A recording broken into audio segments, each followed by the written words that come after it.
Magandang umaga mga ka-agri. Dito tayo magano tayo ng kakao. Magsangag tayo ng kakao para sa Pasko ba. Gawin nating tabliya or gawin tsokolate ba. Yan mga ka-agri. Lagay na natin. Lagay na natin ba. Yan. Mainit na yung kawali na yan mga ka-agri. Ganyan lang. Pang sariling ano lang itong mga ka-agri. Pang sariling konsumo ba.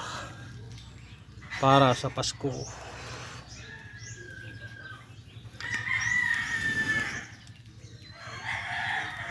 Buhay probinsya. Magsangag tayo ng kakao para gawin tsokolate.